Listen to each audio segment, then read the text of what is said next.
안녕하세요. 사연에 빠지다의 DJ 민영입니다. 오늘도 첫 번째 사연 시작하기 전에 구독과 좋아요 버튼 꾹꾹 눌러주시고요. 그럼 오늘의 사연 함께 시작해 볼게요. 안녕하세요. 저는 조금 있으면 반백살 50을 앞두고 있는 여자입니다. 세상에 영원한 비밀은 없다는 이야기 들어보신 적 있으시죠? 저는 최근에 그 사실을 아주 절실하게 느낀 사건이 있어 사연을 보내게 되었습니다. 저에게는 아들과 눈에 넣어도 아프지 않을 아들 하나가 있어요. 제가 결혼을 좀 늦게 했습니다. 제가 40이 다 된 나이였고 남편은 40 중반이었어요. 남편은 저희 부모님이 하시는 정육점 단골 손님이었습니다. 사람이 서글서글하고 손이 큰 게 제 스타일이다 싶었는데 마침 노총각이라길래 제가 먼저 꼬셔서 결혼까지 꼬리냈어요. 지금 생각하면 저에게 어디서 그런 용기가 났나 싶지만 당시에는 정말 남편을 놓치면 안 될 것 같았거든요. 남편은 덩치도 좋고 서글서글해요. 가장 마음에 들었던 건 자상하고 손도 아주 크다는 겁니다. 제가 원래 속이 좁은 사람은 딱 싫어해요.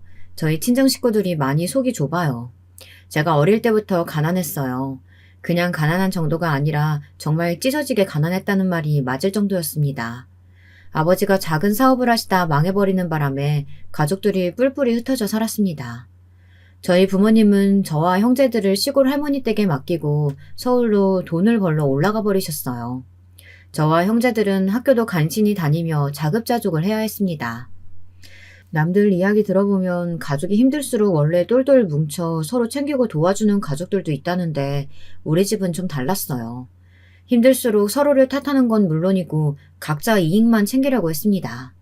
저와 바로 위에 언니는 고등학교를 졸업하자마자 공장에 취직해서 일했어요. 저는 상고를 나와 자격증이 꽤 있어서 언니가 다니던 공장에 격리로 취직했습니다. 그때가 언니와 제가 사이가 가장 안 좋았던 시기예요. 저는 사무실에서 근무했고 언니는 공장에서 일했어요. 서로 일하는 건물도 다르고 하는 일도 달랐는데 언니는 항상 그게 불만이었습니다. 공장을 본인이 더 오래 다녔고 일도 본인이 훨씬 더 많이 하는데 제가 월급이 왜 더 많이 받는 건지 모르겠다고 투덜거렸어요. 말이 격리지. 하루 종일 커피나 타고 심부름이나 하는 일인데 왜 나보다 월급을 더 많이 준대?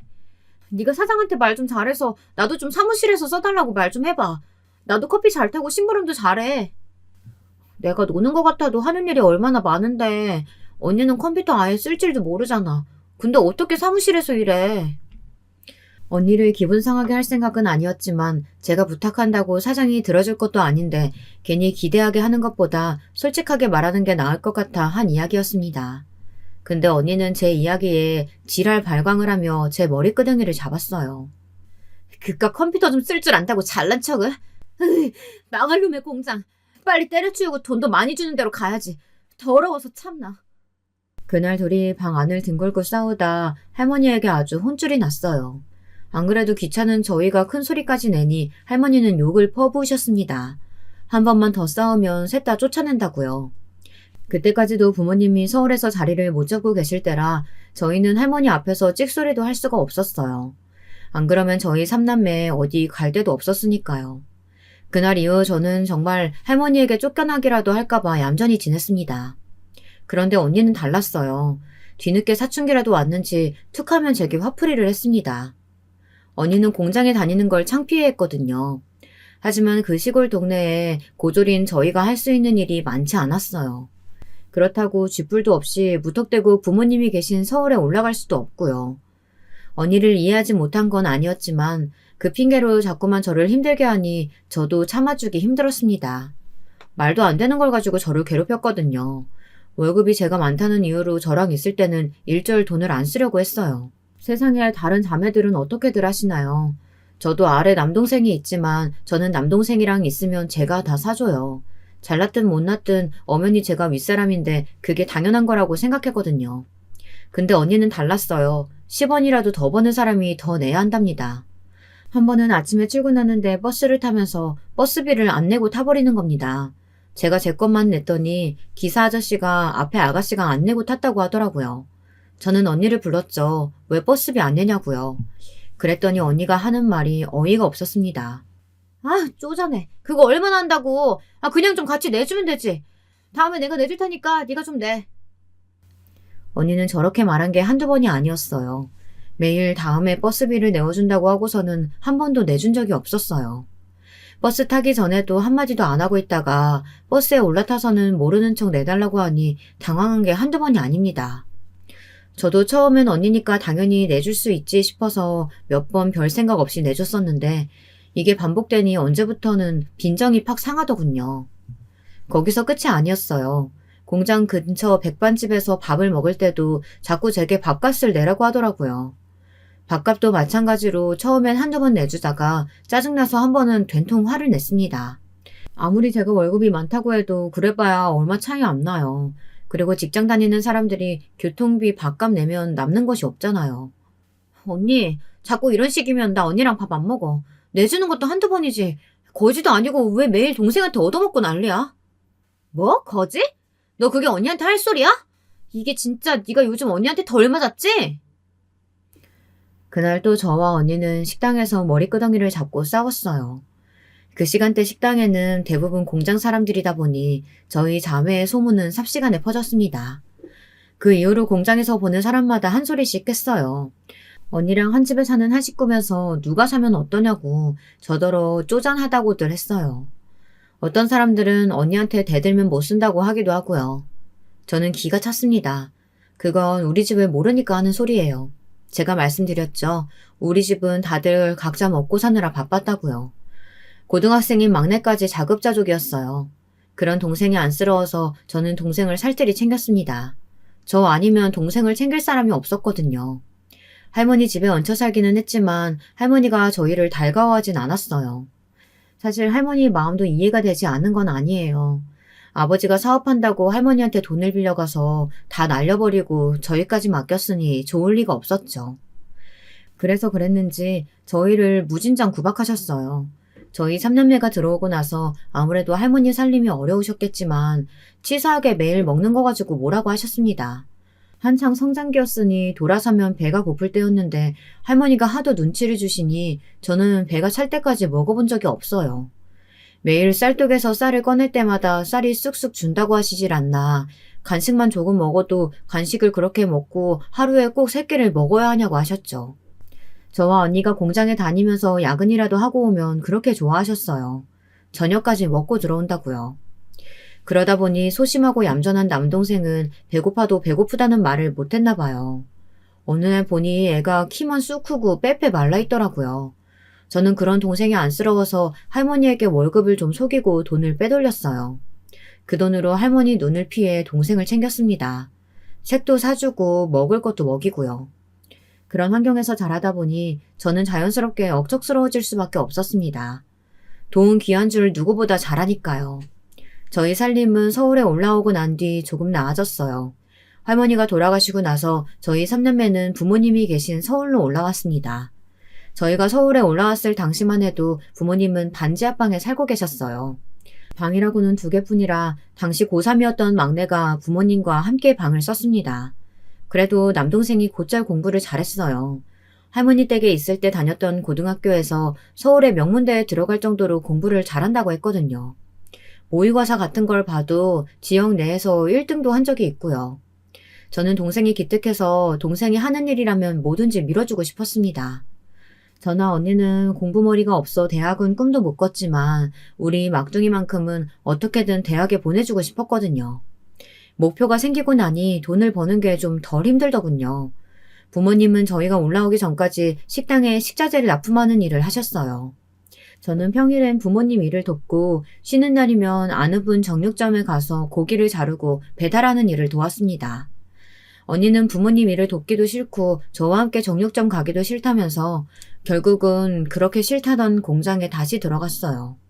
반면 저는 하나도 힘들지 않았어요. 생각보다 몸을 움직여서 하는 일이 적성에 맞았거든요. 그러다 동생이 대박을 터뜨렸어요.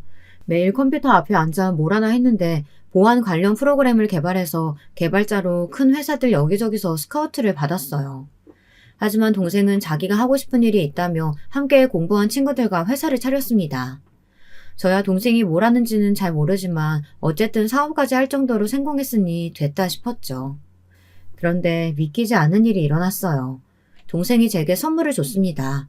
그것도 아주 큰 선물을요. 제 이름으로 된 정육점을 차려줬어요.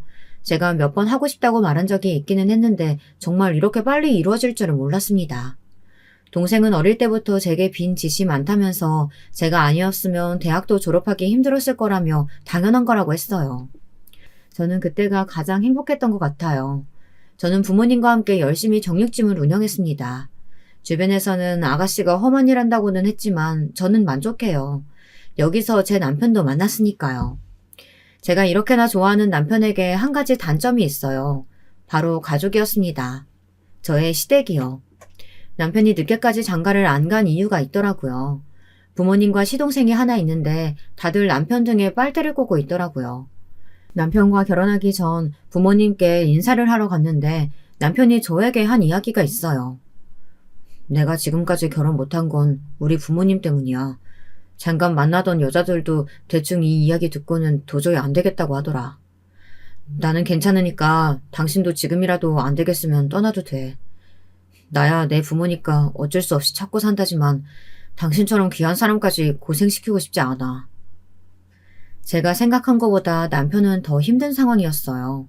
알고 보니 지금까지 남편이 시부모님과 시동생 부부, 거기다가 조카까지 해서 6식구를 혼자 책임지다시피 했더라고요. 사실 연애할 때는 상상도 못했어요. 그렇게 생각할 수밖에 없었던 게 남편 직업이 회계사예요. 남편은 딱 개천에서 용난 케이스입니다. 지지리도 가난한 집에서 혼자 피나게 공부해서 성공한 거죠.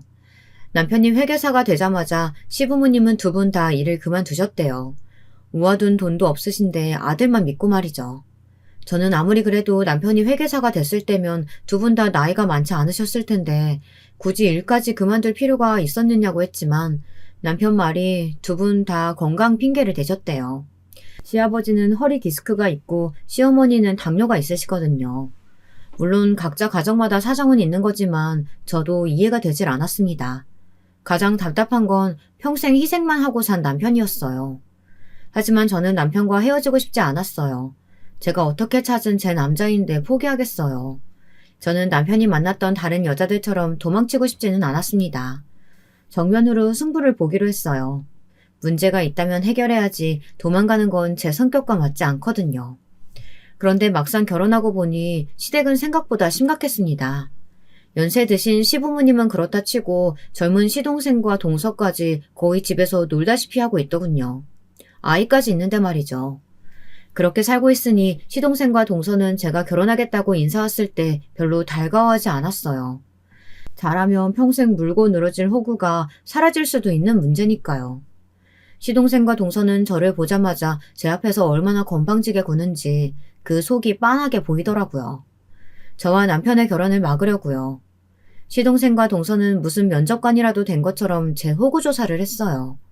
어디서 태어났냐, 어디 학교를 나왔냐, 직장은 어디를 다니냐, 쉴 새 없이 질문을 해댔습니다. 저는 있는 그대로 다 대답했어요. 그러자 이때다 싶었는지 아주 저를 물어 뜯겠다고 달려들더군요.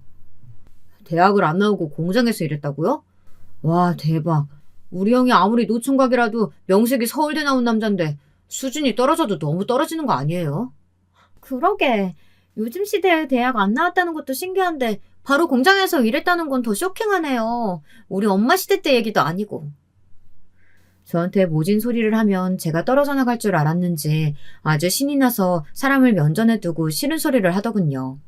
남편은 화가 나서 시동생에게 그만하라고 호통을 쳤습니다. 하지만 저는 괜찮았습니다. 이쯤이야 제게 별일 아니거든요. 제가 장사만 10년을 넘게 했어요. 장사하다 보면 별의별 사람을 다 상대하는데 제가 이 정도로 나가떨어져 줄 리 없었죠. 동서, 서울에서만 살아봤지? 거기다가 나보다 나이도 훨씬 어리고. 그럼 거의 동서 어머니랑 내가 살아온 세대가 별로 다르지 않을 수 있어. 그러니까 동서도 나를 그냥 형님이 아니고 엄마 같은 형님으로 잘 모셔야 돼. 괜히 나보다 시집 좀 일찍 왔다고 텃세 부리지 말고. 어머, 형님은 제가 무슨 텃세를 부렸다고 그래요. 누가 들으면 오해하겠네. 동서는 저보다 10살이나 어렸죠. 결혼을 일찍 해서 제가 결혼하던 당시 이미 아이가 어린이집에 다니고 있었어요. 알고 보니 동서와 시동생은 대학 때 만나 사고를 쳐서 결혼했다더라고요. 그랬으니 제대로 돈도 벌기 전 살림부터 차린 거죠. 덕분에 남편이 시동생네까지 책임지다시피 한 겁니다.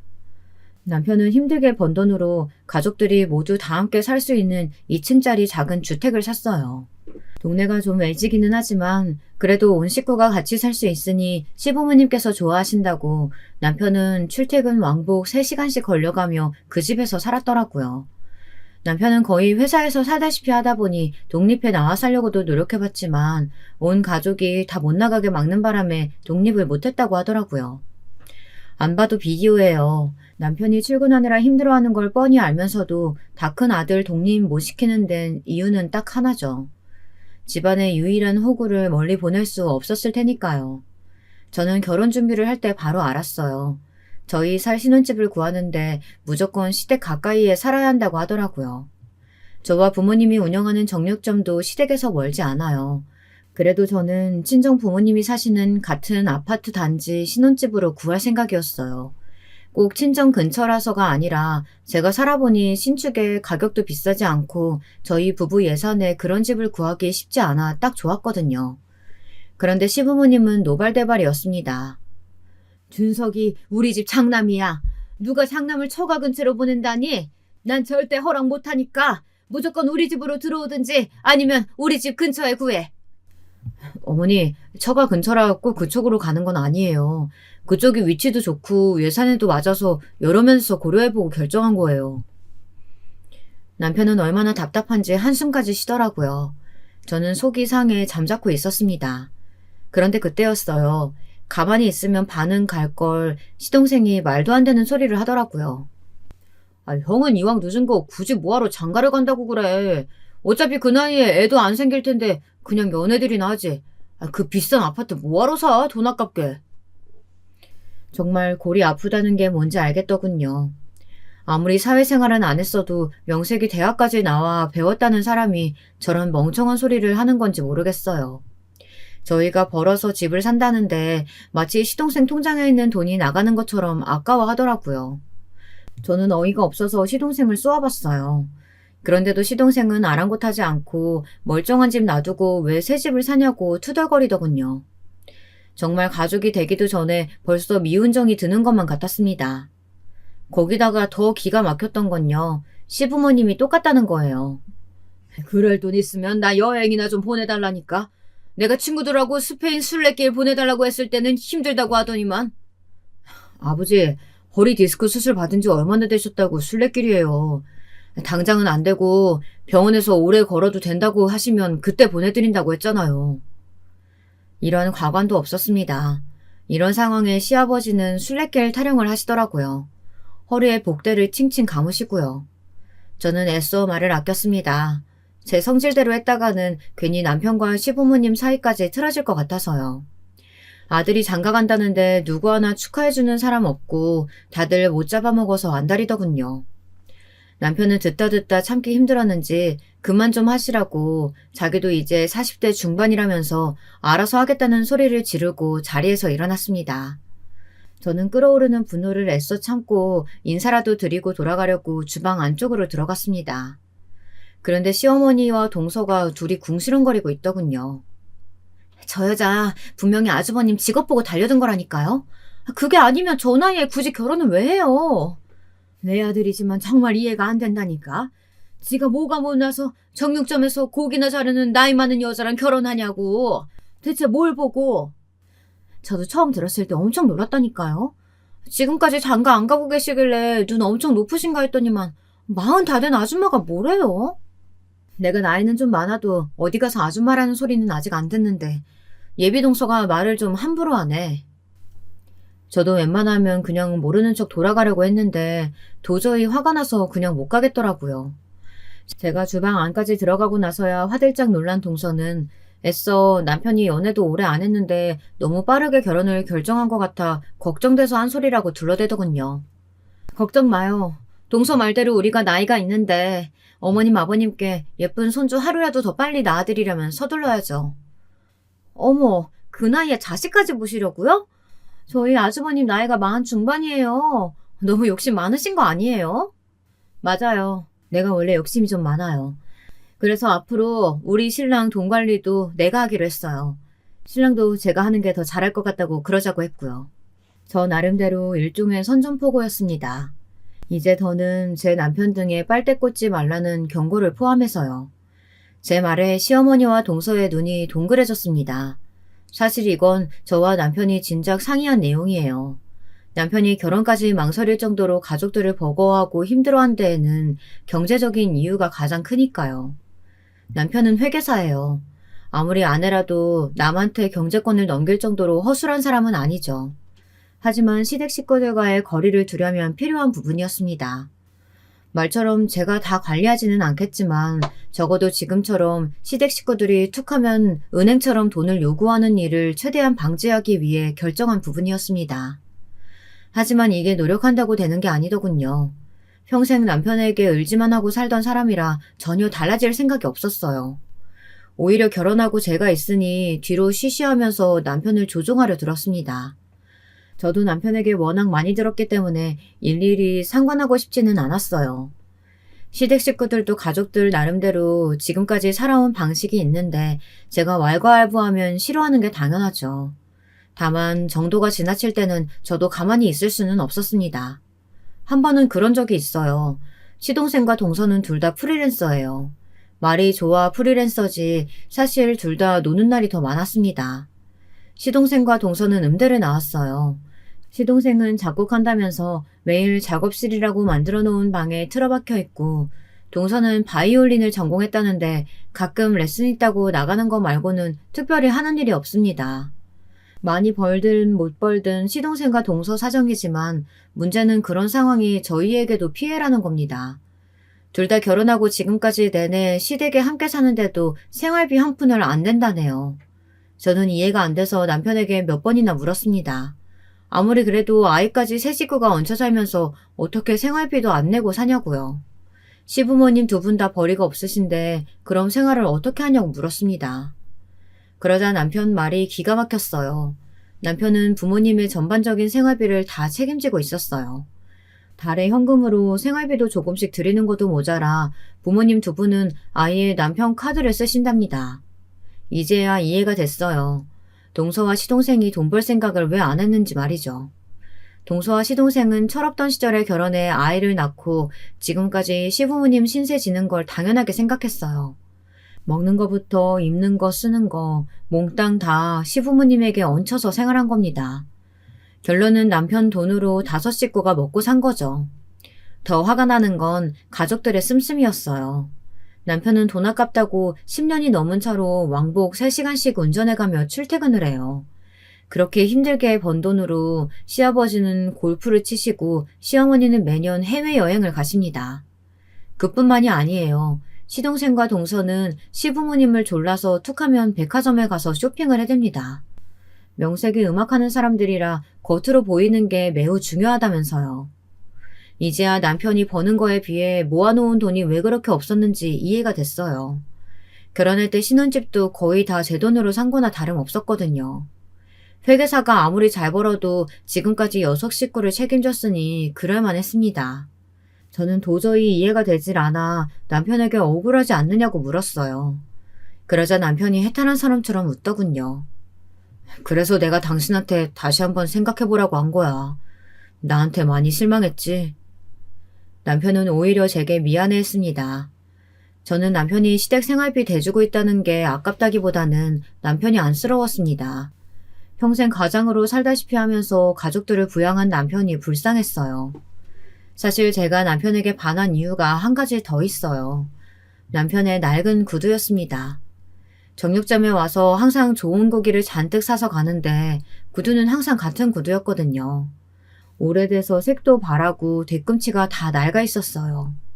그 모습에 저는 가족을 위해 엄청 열심히 일하는 가장이구나 싶었습니다. 그 모습이 멋있어 보였고요. 그래서 남편이 결혼 안 한 노총각이라고 했을 때 더 놀란 겁니다. 남편은 제가 뭘 사줄 때마다 그렇게 좋아해요. 누가 물건을 골라서 사준 적이 별로 없대요. 자기도 일만 하느라 뭘 사러 다닐 시간도 없었고요. 저는 그런 남편이 안쓰러워 어딜 가나 남편 물건을 꼭 사다 줍니다. 아주 작은 거라도요. 사소한 걸 사다 줘도 어린아이처럼 좋아해요. 남편의 주변 사람들은 말해도 믿지 못할 거예요. 남편처럼 돈도 잘 벌고 잘 나가는 사람이 자기가 번 돈을 쓸 줄도 모르는 모습을 보면 말이죠. 그러다 결국은 제가 나서야 할 일이 생기고 말았습니다. 어느 날이었어요. 시어머니께서 집에 와서 저녁을 먹으라고 해서 남편과 함께 갔습니다. 그런데 상다리가 휘어지게 차려놨더군요. 저는 힘들게 뭘 이렇게 많이 차리셨냐고 했습니다. 그러자 시어머니께서 하신다는 말씀이 그 많은 걸 동서가 다 차렸다고 하더라고요. 우리 둘째가 화려하게 생기고 평생 바이올린만 쳐서 살림은 아예 못할 줄 알았는데 솜씨가 얼마나 좋은지 몰라. 우리 장남이 옛날부터 둘째가 만든 음식이라면 자다가도 벌떡 일어나서 먹는다니까. 맞아요. 아주버님이 제가 만든 갈비찜 좋아하셔서 잔뜩 했어요. 따로 반찬통에 담아놨으니까 가실 때 꼭 챙겨가세요. 시어머니와 동서의 알랑방귀에 남편은 아주 좋아 죽더군요. 하지만 저는 어쩐지 불안했어요. 시부모님이야 항상 남편이라면 떠받드셨지만 동서가 저 정도로 적극적인 건 처음 보았거든요. 그런데 역시나 제 눈은 못 속입니다. 동서는 역시나 꿍꿍이가 있었어요. 남편에게 바라는 게 있었습니다. 상의도 없이 혼자 바이올린 레슨을 전문적으로 할 수 있는 연습실을 알아보고 다녔더라고요. 마침 좋은 자리가 있다면서 계약하고 싶다는 겁니다. 저는 애써 모르는 척 동서에게 알아서 계약하면 되지 왜 우리한테 말 안 했냐고 말을 잘라버렸습니다. 양심이 있으면 뒷이야기 하지 않겠지 싶어서요. 하지만 그냥 넘어갈 동서가 아니었어요. 우리 수호 유치원 들어간 거 아시죠? 이제 배울 것도 많고 돈 들어갈 때도 많은데 저희 수입으로는 턱도 없어요. 제가 뭐라도 해서 우리 세 식구 살아야죠. 동서는 하소연을 늘어놨습니다. 언제까지 시댁에 얹혀 살 수는 없으니 본인들도 경제적으로 독립하려면 이 방법밖에 없답니다. 그러면서 한다는 말이 너무 당당하게 남편에게 연습실을 계약해달라네요. 보증금이랑 인테리어 비용만 내주면 그 후로는 자기가 어떻게든 해보겠다고요. 동서 말이 너무 당당해서 누가 보면 남편에게 돈이라도 맡겨놓은 줄 알겠더군요. 저는 그게 말이 되는 소리냐고 따졌습니다. 동서 학원 보증금을 왜 우리 남편이 내주냐고요. 제 말 한마디에 시댁 식구들이 아주 똘똘 뭉쳐 저를 몰아붙이더군요.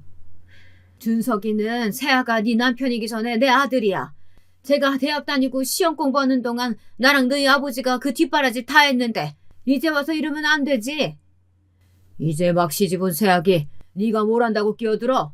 네가 들어오기 전부터 우리 집안에는 엄연한 질서가 있었어. 며느리라는 게 괜히 분란 일으키지 말고 얌전히 있어라. 시부모님의 호통에 저는 기가 차서 말문이 막혔어요. 이럴 때는 저를 이방인 취급하더군요. 억울해서 한마디 하려는데 남편이 제 손을 지그시 잡았습니다. 그러고는 단호하게 말했어요. 재수씨 말 알아들었어요. 재수씨 말대로 그 레슨 연습실 계약해요. 내가 보증금이랑 공사는 해줄게요. 단 빌려주는 거예요. 재수씨가 새 식구는 알아서 책임진다고 했으니까 앞으로는 부모님께 손 벌리지 말고 알아서 살아요. 부모님께 생활비도 드리고 내 돈도 당연히 갚아야 하고요. 형, 아직 연습실은 시작도 안 했는데 무슨 벌써 생활비를 드려. 우리가 우선 상황을 보고 그때 가서. 상황은 지금까지도 많이 봐줬어. 안 그래도 이야기하려고 했는데 네 형수 아이 가졌다. 나도 이제 내 처자식 챙기느라 바쁘니까 너희는 너희가 알아서 살아. 그리고 어머님 아버님도 카드 한도 조정했어요. 말씀드린 대로 저도 이제 한 가정의 가장이니 지금처럼은 못 도와드려요. 남편의 처음 보는 모습이었습니다.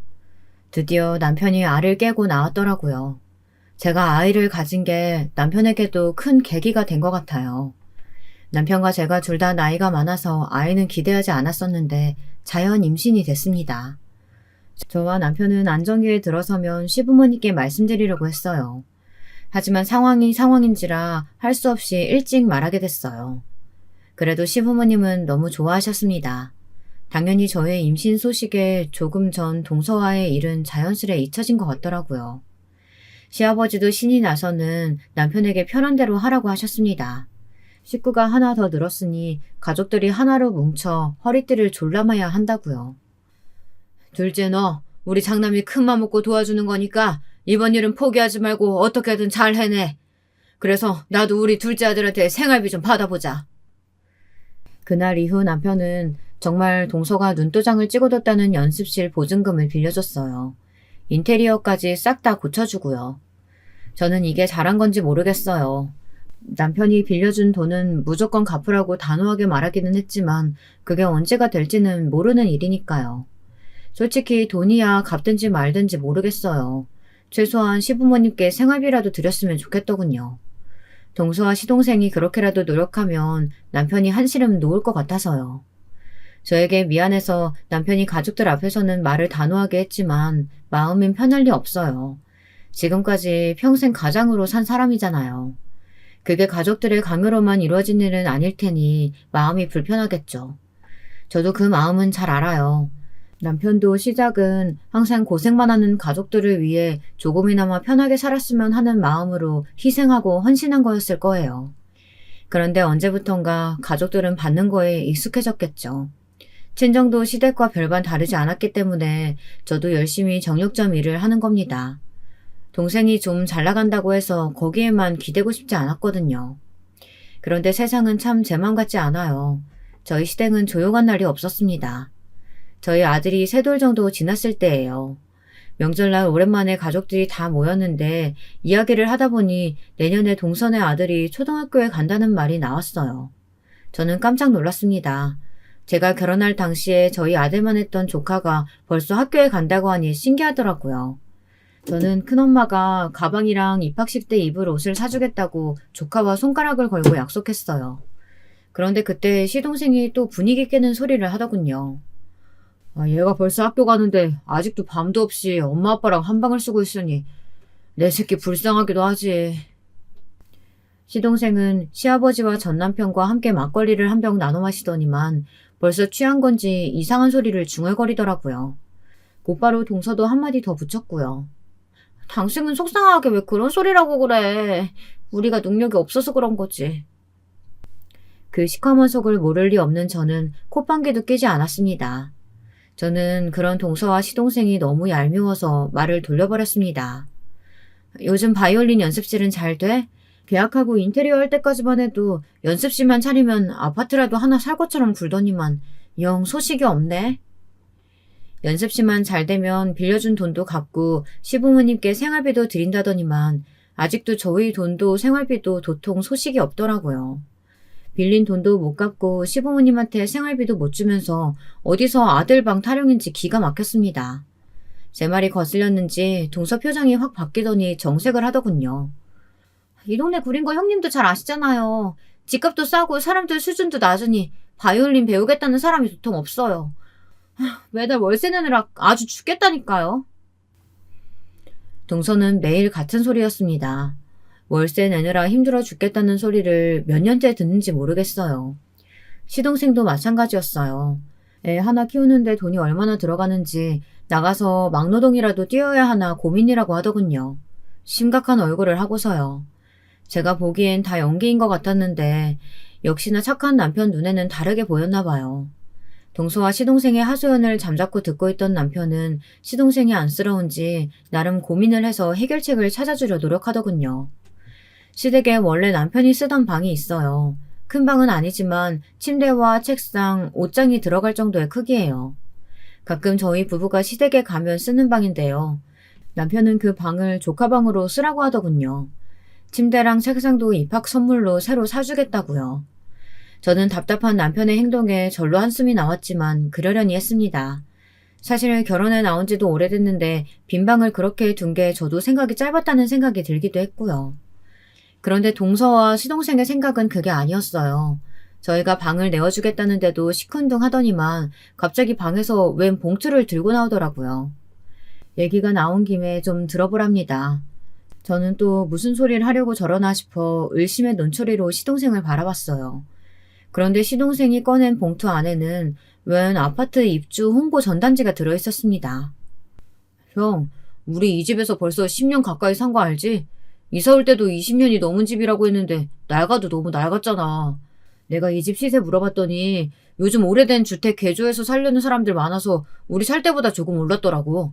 이 김에 이 집 팔고 여기 새로 짓는 아파트로 들어가는 거 어때?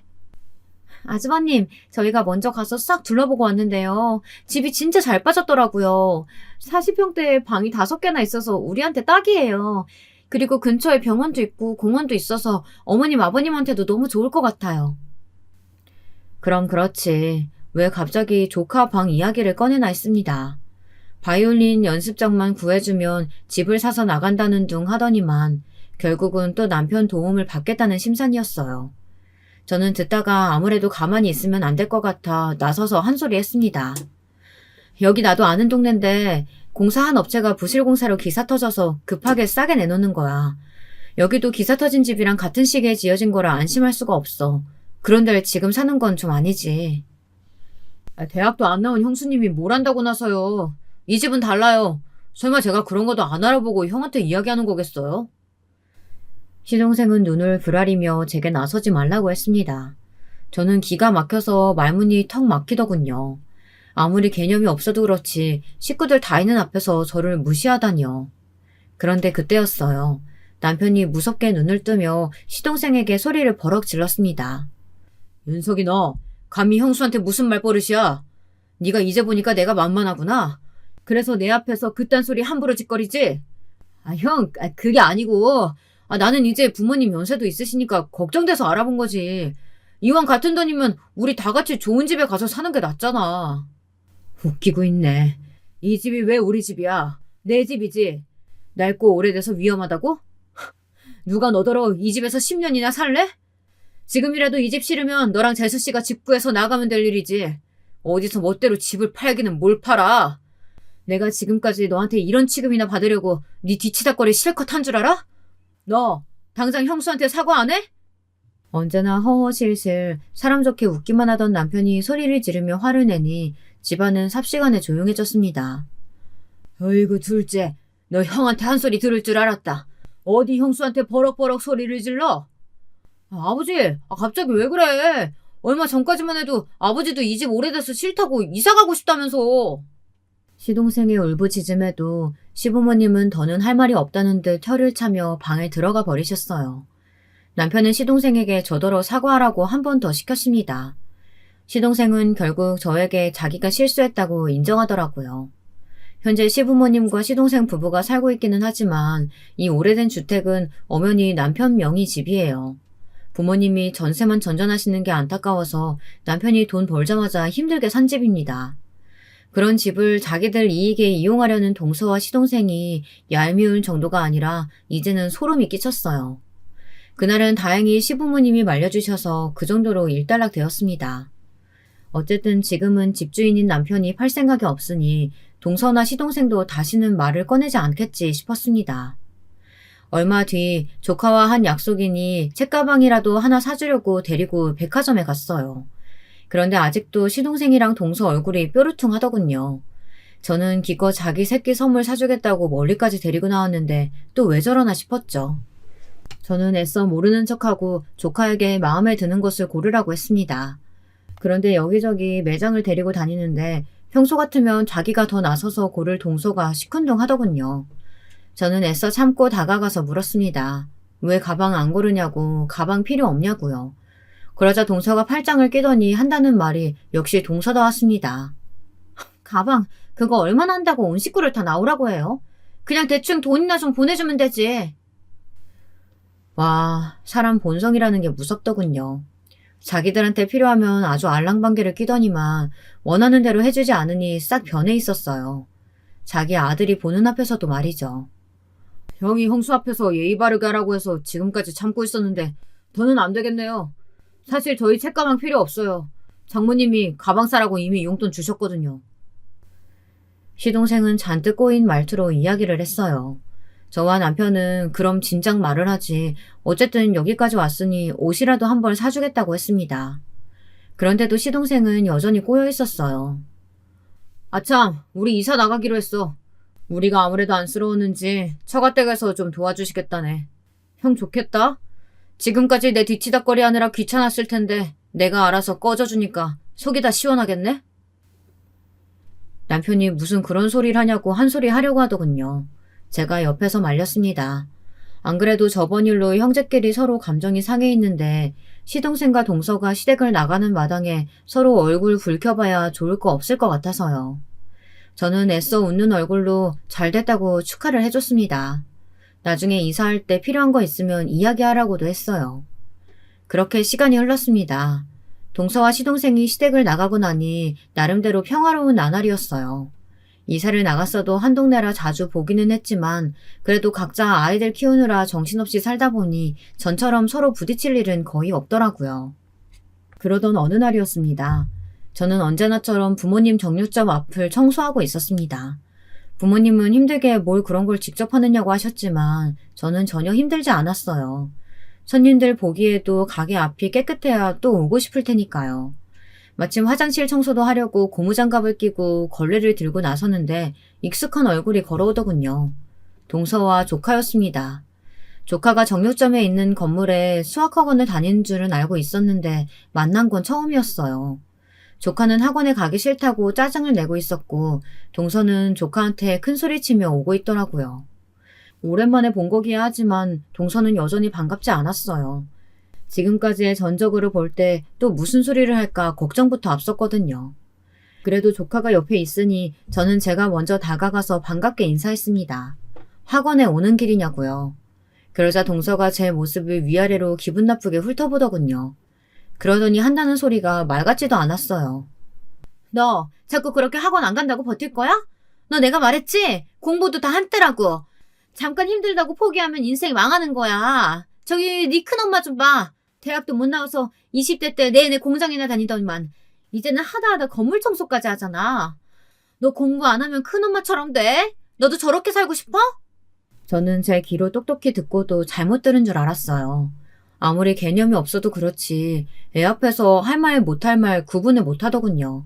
저는 들고 있던 대걸레를 바닥에 던져버리고 동서에게 다가갔습니다. 그리고 지금 말 다 한 거냐고 인상을 썼어요. 그러자 그제야 좀 겁이 나는지 동서는 뒷걸음질 치더군요. 형님, 제 말 틀린 건 아니잖아요. 이 김에 형님이 우리 애한테 말 좀 해줘요. 공부 안 해서 몸으로 고생하면 평생 고달프다고요. 동서라는 여는 도무지 답이 없었습니다. 지금까지 그나마 나이도 어리고 나름 가족이라고 생각해서 저도 참아준 건데 이젠 저도 참을 수가 없더군요. 지도 나이도 처먹을 만큼 처먹었고 조카도 벌써 중학생인데 아직도 저러고 사나 싶더라고요. 저는 제 성격대로 하기로 했어요. 저는 동서에게 성큼성큼 다가가 동서의 뺨을 올려붙였습니다.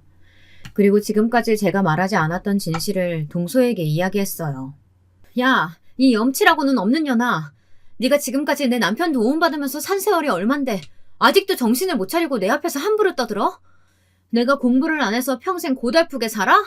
웃기고 있네. 모르면 입 다물어. 네가 지금 서 있는 이 8층 건물이 바로 내 건물이라고. 아! 형님! 지금 제 뺨 때린 거예요? 그리고 그게 무슨 말도 안 되는 소리예요. 구라를 쳐도 무슨 그런 구라를. 동서는 뺨을 부여잡으며 제 말을 믿지 않았습니다.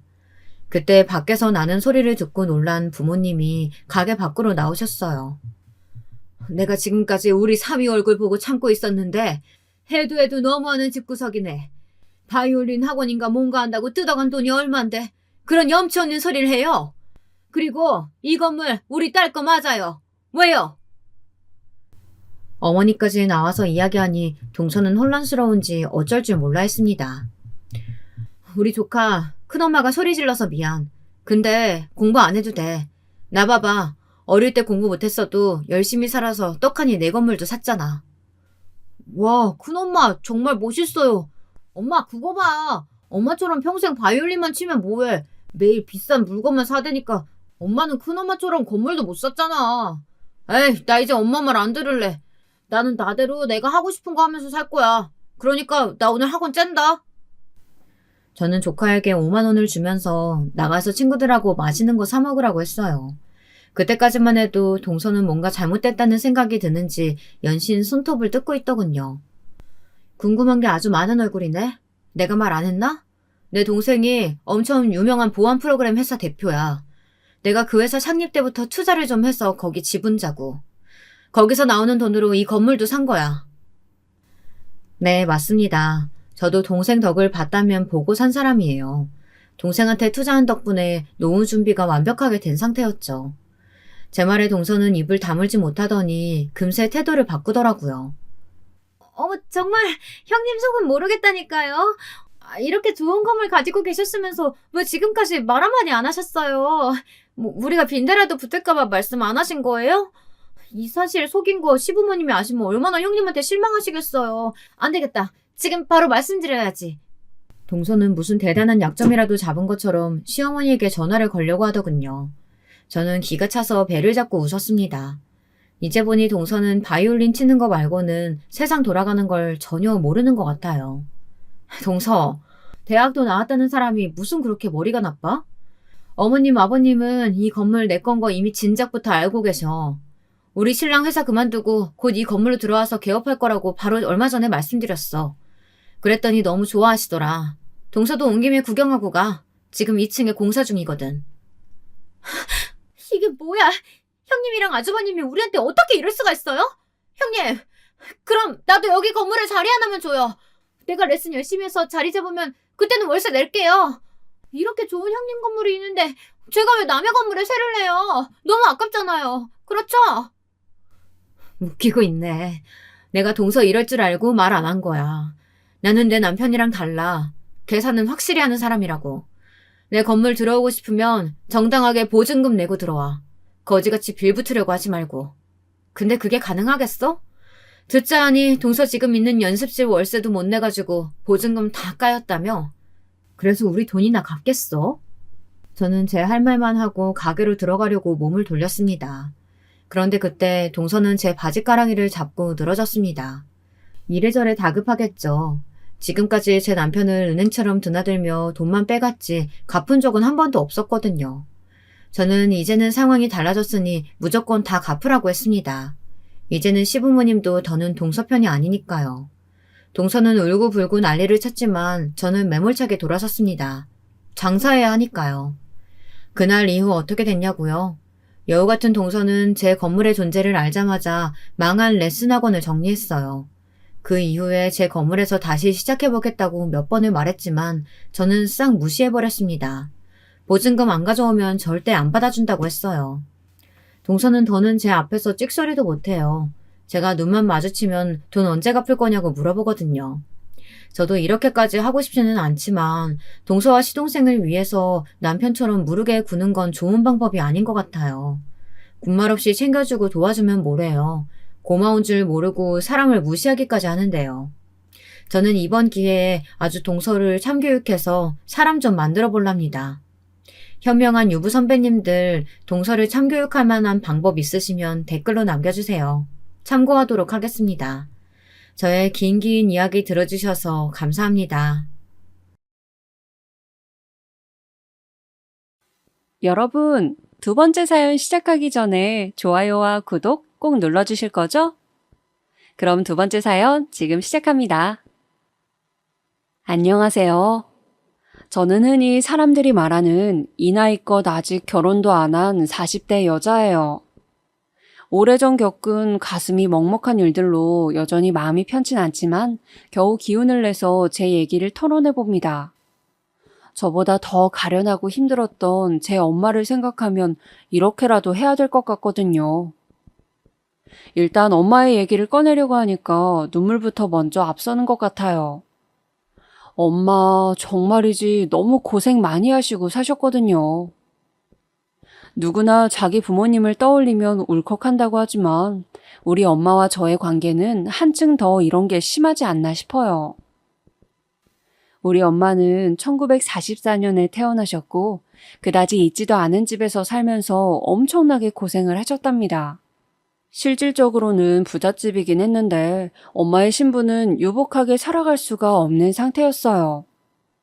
다름 아닌 우리 외할머니가 엄연히 그 집안의 본처가 아니셨기 때문일지도 모르겠어요. 흔히 큰어머니, 작은어머니 같은 호칭으로 불리우며 집의 흐름이 좀 이상하게 갔었던 것 같아요. 당시 그런 일은 드문 일도 아니었고 엄마는 그 일을 추억할 때면 가끔 이렇게 말을 하셨답니다. 정말 난리도 아니었어. 툭하면 큰어머니가 회초리를 들고 나를 때렸다니까. 정말 어찌나 입에 못 담을 욕을 하던지. 나는 서러워 죽겠는데도 눈물도 흘릴 수가 없었어. 울면 더 얻어맞았거든. 이 일을 들을 때마다 그 이름도 모르는 엄마의 큰어머니가 어릴 적 얼마나 미웠는지 몰라요. 태어난 게 우리 엄마 잘못은 아닌데 말이에요. 하지만 저도 나중에 철이 들어서 생각을 해보니 아무리 천문화가 만연했다고 하지만 결코 자기 배우자의 외도가 좋게 보일 리 만무하잖아요. 외할머니는 저를 태어나서 본 적이 한 번도 없지만 아무튼 나에게 애틋한 핏줄이 남에게 폐를 끼친 것은 분명하다는 생각이 들더군요. 우리 엄마는 그 집에 사는 동안 그렇게 차별을 당하고 얻어맞고 그나마 할아버지가 가끔씩 엄마를 몰래 불러내어 달래주시곤 했대요. 영순아, 이리 와라. 여기 깨언 몰래 가지고 왔다. 떡이랑 실컷 먹어봐라. 이렇게 몰래 갖다 주시면 정말 시간 가는 줄 모르고 몰래 뒷방에 숨어서 그렇게 늘어지게 먹었다는 거예요. 아이고, 말도 마라. 어린 나이에 배는 고프지. 눈칫밥만 먹어가지고 눈은 빼꼼하지. 그 당시에는 서럽다는 생각도 못했어. 큰어머니네 자식들도 만만치 않게 나를 괴롭혔어. 우리 엄마가 낳은 자식이 나 하나밖에 없으니 누구 하나 내 편 들어주지도 않고 툭 하면 그렇게 찔러대는 거야. 우리 엄마 손등에 난 상처가 있는데 이때 그 큰어머니의 자식들이 그렇게 툭 하면 붙잡아두고 괴롭히고 힘들게 했다는 거예요. 나이도 너댓 살씩이나 많으면서 어지간히 우리 엄마가 미웠나 봐요. 어떤 날은 산에 몰래 버려두고 도망가기도 하고 그때는 엄마가 정말 죽을 힘을 다해 울었다고 하시더군요. 안 그러면 정말 너무 무서운 거야. 어린 나이에도 툭하면 저기 어디서 군인들이 쳐들어와서 잡아간다는 말을 들었으니까 말이야. 근데 언니 오빠들이 그 사실을 알고 나를 뒷산에 버려두고 간 거 있지? 아무리 울고불고 사정을 해도 돌아오질 않는 거야. 그때 뒷산에 올라온 할머니들 아니었으면 나는 집에 못 갔지. 정말 이렇게 밉살스러울 정도로 우리 엄마를 힘들게 했던 그 남매들은 이후 6.25 전쟁이 터지고 난 뒤에 겨우겨우 소식을 듣게 되었다고 해요. 희한한 거야. 나중에 다들 동네로 어찌어찌들 돌아왔거든. 옆집에 살던 할머니네부터 해서 몇몇 얼굴을 알아보겠더라고. 근데 우리 엄마랑 힘들게 와보니 큰어머니네 자식 중 한 명은 피난 중에 길에서 죽었다고 하더라. 나를 제일 진득하게 괴롭혔던 언니가 하나 있어. 이 손등에 상처가 나는데도 아랑곳하지 않고 밉살맞게 괴롭혔던 언니 말이야. 그 언니분은 당시 우리 엄마보다 나이가 더 많았으니까 아마 지금으로 치면 초등학교 3, 4학년쯤은 되었을 텐데요. 피난길에 무슨 연유인지 모르지만 그렇게 하늘나라로 갔다고 하더군요. 남아있는 자식은 아들 하나뿐이라 큰어머니는 필사적으로 아들을 지키겠다고 아주 혈안이 되었다고 해요. 그런데 우리 외할머니는 우리 엄마 아래로 동생을 또 낳았던 거예요. 6.25가 터지기 몇 달 전쯤 낳았고 한창 신생아를 데리고 힘든 몸으로 딸과 같이 피난을 다니셨다더군요. 네 외삼촌 태어나고 얼마나 힘들었는지 몰라. 외할머니는 몇 번이나 길에서 기절을 했었단다. 할아버지는 어디로 가버렸는지 보이지도 않았어. 끝끝내 전쟁이 끝난 뒤에도 얼굴을 볼 수가 없었어. 누구 말로는 북으로 넘어갔다고도 하고 누구 말론 또 포로로 끌려갔다고 하고 어디서 새 살림을 차렸다고도 하고 말이야. 하지만 외할머니랑 큰어머니가 생각한 종합적인 결론은 아마도 전쟁 중에 돌아가신 것으로 얘기가 마무리되었더라고요. 왜냐면 그렇게 생각할 수밖에 없어. 그래봬도 할아버지가 나름 꽤 집에 있으려고 하고 가족들을 좋아했거든. 전쟁이 끝나고 목숨이 붙어 있으면 자기 어머니인 안방 증조 할머니부터 해서 고모 할머니들도 같이 있는데 집에 안 들어올 리가 있어? 요색을 좋아한다고 한들 그것도 전쟁 중에 뭐 그리 대수였겠냐고. 그렇게 해서 할아버지는 전사한 것으로 결론이 났고 이 집에서는 이제 아들의 죽음을 두고 난리가 난 거예요. 아들 하나에 딸려있는 며느리가 둘이었고 참 송구스럽게도 첩이라는 신분 아래에 있던 우리 외할머니는 이 분위기에 맥도 추릴 수 없게 되었더군요. 전쟁보다 더 쓰라린 게 그 포탄 속에서 겨우 몸 지탱하고 살아 돌아왔더니 남편이 죽고 없는 거야. 네 외할머니는 그 이상 버티기가 힘들었어. 왜냐면 큰어머니가 가만두질 않았거든. 자기 큰딸은 죽고 아들 하나 남았는데 첩이라고 들어와서는 딸도 낳고 아들까지 줄줄 낳아버렸잖아. 그 얼마 안 되는 재산 우리한테 뺏길까봐 불안했던 거야. 이때 사람이 참 얼마나 교활할 수 있는 건지 큰어머니는 자기 시어머니인 우리 증조할머니에게 어마어마한 이간질을 한 거예요. 어머니, 글쎄 저건 말이에요. 제가 똑똑히 봤어요. 저기 뒷집 남자랑 놀아나는 것 같더라고요. 몇 번이나 영순이 저것 재우고 혼자 문 열고 건너다니는 걸 내가 봤어요. 우리 순자 아빠 불쌍해서 내가 말을 안 했다고요. 그래놓고 저게 앙큼하게 지혜비 죽고 없으니까 어디서 외갓놈 아들을 낳아가지고 와서 이 집안 돈을 다 채가려고 해요.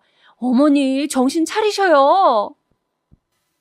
무슨 이렇게 확인할 길도 없는 얘기를 퍼뜨리는 바람에 외할머니는 그날 엄마와 어린 외삼촌을 끌어안은 채 고모할머니며 증조할머니에게 어찌나 부직갱이로 얻어맞았다는지 몰라요. 외할머니도 너무너무 처연한 입장이었던 것이 전쟁이 터지기 몇 달 전에 아기를 낳고 몸이 성치도 않았을 거예요. 그러고 얼마 안 되어 피난을 가서 몇 번이나 산모가 몸을 가누지 못해 기절도 하고 어린 우리 엄마가 울며 불며 주변에 도움을 청해서 이고 지고 뺨을 때리고 물을 먹여가며 정신을 차리도록 했던 거예요. 그러면서 등에 우리 외삼촌까지 업고 외할머니는 정말 죽기 살기로 행군을 했어요. 그때 니네 외할머니 행색을 보면 당장 내일 죽을 사람 같았어. 다니면서 만나는 사람마다 애기 엄마 몰골이 어쩜 그러냐고 갖고 있던 것들을 나눠주면서 먹이기도 했어. 그러다가 같이 쫄쫄 굶기도 하고 이제 몸에서 애를 내보낸 지 얼마 안 된 여자가 얼마나 생기가 없었겠냐고. 그런데 그렇게 살아서 돌아왔더니 남편인 외할아버지는 죽고 없다고 하고 큰어머니의 모략에 휘말려 어린 딸과 아들을 끌어안은 채 거의 죽지 않을 만큼 얻어맞으신 거예요. 그날 우리 엄마는 외할머니를 안고 미친 듯이 울었다고 하더군요. 제발 일어나라고, 아니면 다 같이 이렇게 하늘나라에 가자면서 어린애가 그렇게 한이 맺히도록 통곡을 했다고 합니다. 그런데 엄마는 어쩌면 그때 다 같이 그렇게 끝내는 게 낫지 않았을까 싶은 처참한 일을 또 겪게 된 거예요. 당시를 회상하는 엄마의 목소리는 너무 덤덤해서 저는 들으면서 눈물이 그렁그렁 맺히더라고요.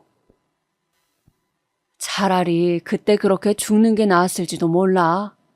우리는 얼마 안 되어 생이별을 해야 했거든.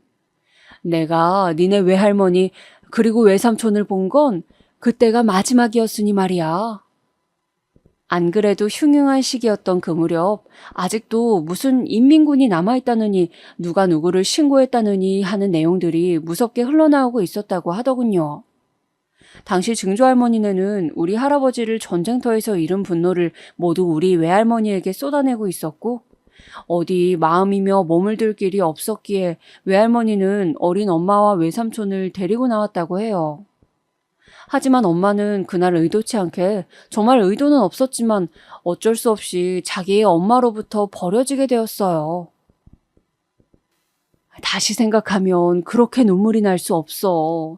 나는 아직도 믿어. 엄마도 그러고 싶지 않았을 거라고 말이야.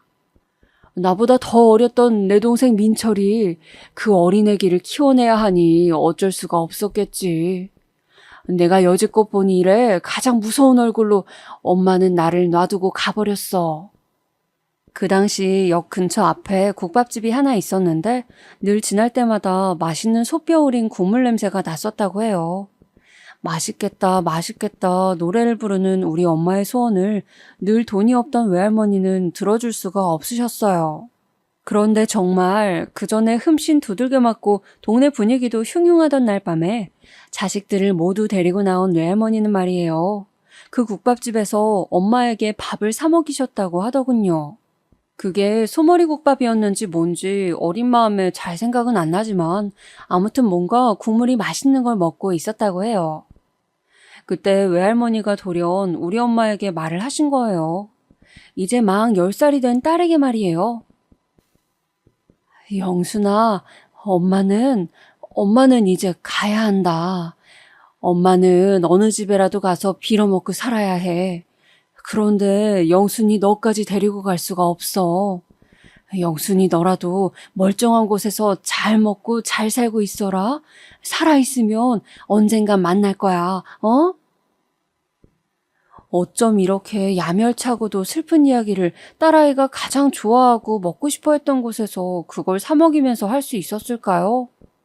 외할머니도 당시에 있는 모든 걸 거의 다 털다시피 해서 여비를 챙겼고 엄마를 떼어서 엄마를 그렇게 사 먹이고 남은 돈을 주었다고 해요. 불쌍한 우리 엄마는 외할머니 치맞춤에 매달려 울지도 못했다고 해요. 이 얘기를 해줄 때마다 엄마의 표정은 늘 서글퍼 보였어요. 딱히 내색을 하진 않지만 어린 날 10살 무렵쯤 동네 국밥집에 혼자 버려진 엄마의 심정은 어땠을까요? 내 엄마라지만 그 나이 때 소녀의 나이로 들어가서 감정이입을 해보면 도통 상상을 할 수가 없을 정도로 괴로운 이야기예요. 그러니 저도 더 물어볼 수밖에 없었어요. 그런데 외할머니는 엄마를 그 국밥집에 그냥 덜렁 두고 가버린 거야? 그러면 어떡하라고? 어린애 그냥 거기서 죽던지 말던지 놔두고 간 거야? 진짜 너무하다. 외삼촌만 자식이냐고. 차라리 증조할머니네 집이라도 가지 그랬어. 얘는 그 집에 갔다간 맞아 죽는다니까. 그리고 국밥집에 그냥 두고 간 건 아니야. 내가 하도 그 집 국물 맛을 좋아하니까, 여기 밥을 좋아하니까 이 집에서 써달라고 한 거야. 먹고 재워주기만 하라고. 어린애니까 돈도 안 줘도 되고 그냥 밥 때마다 먹이고 잘빵만 달라고 말이야. 그렇게 우리 엄마는 그 국밥집에서 몇 년을 살았다고 하더라고요. 그나마 아줌마가 나쁘지는 않은 분이셔서 조금 지나고 나니까 용돈하라고 얼마씩 쥐어주기도 하고 나가서 살 수 있을 만큼의 여비를 만들어주시기도 했었대요. 그 아줌마가 그나마 넉넉한 마음으로 봐주셔서 그렇지 안 그랬으면 엄마는 정말 위태위태한 삶이었을 거예요. 그런데 저는 이쯤에서 늘 궁금한 게 이후로 엄마와 외할머니, 외삼촌의 연락망은 단번에 다 끊겼다는 거예요. 엄마를 외할머니가 먼저 찾진 않았을 것 같고 그럼 엄마는 찾으려고 노력 안 해봤어? 좀 더 커서 말이야. 그 말에 엄마는 한참을 생각하더니 굳은 얼굴로 고개를 저으시는데 이 부분은 참 마음이 아팠어요. 뭐하러 찾아? 찾아도 별 수 없지. 살만 했으면 엄마가 나를 찾지 않았겠어? 어지간히 살기 괴롭나 보다 하고 포기하는 수밖에 없었어. 요즘이야 다들 먹고 살만 하니까 그렇게 가족들끼리 끈끈하고 웃고들 서로 찾고들 사는 거지. 우리 때는 먹을 거 없으면 찢어지는 것도 일상다반사였어. 끝끝내 엄마는 그렇게 자기 엄마와 남동생을 만나보지 못하고 그냥 본인이 이룬 가정만 보면서 살아갔답니다. 그럼 우리 엄마의 이후 인생은 평탄했냐 하니 그런 것도 아니에요. 참 이런 건 대물림이 되면 안 되는 건데 외할머니도 그렇고 우리 엄마도 그렇고 어쩜 그렇게 남편 복이 없는 걸까요? 저는 고등학생이 되었을 무렵 엄마에게 사정사정을 했었거든요. 엄마, 제발 아빠랑 이혼해. 왜 그러고 사는 거야? 아빠 맨날 저렇게 엄마 때리고 못 살게 굴잖아. 나도 이제 아빠라면 징글징글해. 나 신경 쓰지 말고 이혼해. 우리 둘이 다른 데 가서 살자, 어? 엄마는 이렇게 제가 맨날 말을 해도 듣지 않았어요. 아빠는 툭하면 술을 마시고 엄마를 괴롭히고 그걸 말리는 저에게도 험한 소리를 해가면서 온 가족들로부터 외면을 받게 되었어요. 정미야, 그러는 거 아니야. 니네 아빠 불쌍한 사람이야. 자기 집에서도 외면당하고 인생이 힘들어서 그래. 아빠가 술 먹으면 이상한 거지. 평소에는 안 그런다고. 하여간 술이 웬수야. 술을 못 먹게 해야 되는데. 이런 쓸데없는 소리를 해가면서 아빠를 감싸는 거예요. 엄마가 이렇게 아빠한테 험한 꼴을 당하면서도 감싸는 데에는 이유가 있기는 했어요. 한창 서울의 상경에서는 촌스러울 때 그지없었던 아가씨인 엄마를 우리 아빠가 점 찍어두고 결혼을 강행했었거든요. 그 당시 아빠네 집, 그러니까 우리 할머니 댁에서는 반대가 장난이 아니었다고 해요. 아이고, 이 녀석아, 어디서 저렇게 애비애미도 없고 근본도 없는 것을 갖다가 끼고 살려고 해? 네가 저 집 부모요 뭐요? 아무짝에도 쓸모없고 돈도 뭣도 인물도 없는 걸 갖다가 어쩌겠다는 거야. 우리 엄마는 그 당시도 삐쩍 말라가지고 볼품이 없긴 했지만 글쎄요, 그 당시 아빠 눈에 보기엔 어딘가 매력이 있긴 했었나 봐요. 하지만 나중에 알게 된 얘기지만 우리 아빠에게도 첫사랑 여자가 있었다고 하더군요. 엄마도 그걸 모르는 건 아니었나 봐요. 듣고 얼마나 속이 터졌는지 모른답니다. 아유, 뭐 그럴 수도 있는 거 아니냐. 니네 아빠가 엄마랑 나이 차이가 얼마나 나는데 자그마치 7살이나 차이가 났잖아. 그럼 그 전에 연애하는 여자가 있었겠지.